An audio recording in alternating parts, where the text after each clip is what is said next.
көзді, назарды, жаман энергия, негативті өзіне алатын гүл бар екенін білесіз ба? Онда видеоның соңына қараңыздар. Ол қандай гүл десеңіздер, ол бамбук гүлі қыздар. Бамбукты кіреберштерге, холға, адамның көзі бірден түсетін жерге қоясыздар. Если мына бір гүліңіз ауырып, сарғайып, қурап жатса, одан еш қам жемеңіздер. Ол деген назарды, адамның жаман энергиясын өзіне сіңдірген соң гүл солай өледі.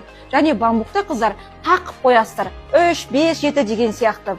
Жалпы мұндай өрілген түрі бар. Если өрілгеннің арасынан оса біреу қураса, онда осындай запаскасы бар. Оны шешіп тастап, запаскасын тігесіздер. Жалпы бамбук бүкіл үйде болу керек. Бірінші гүл. Одан кейін ары қарай білесіздер, зензи. Жалпы доллар, доллар гүлі, бұл ақша шақырады деген қасиеті бар. Долларға $1 болмаса $5 қыстырып қойсаңыздар, ол кәдімгідей әсер етеді. Оның өзімнің опытымнан білемін. Бонсай бұл денежный дерево, бұл жаңағыда байлық, бақыт, жалпы дәулет шақыратын гүл, бұл бонсай қыздар.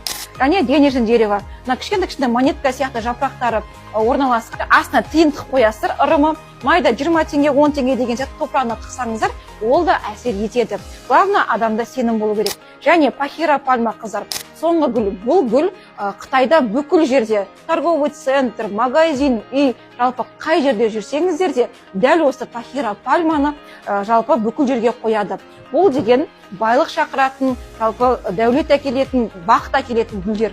Міне дәл осы алдындағы 5 гүлдің біреуі сіздің үйіңізде болу керек.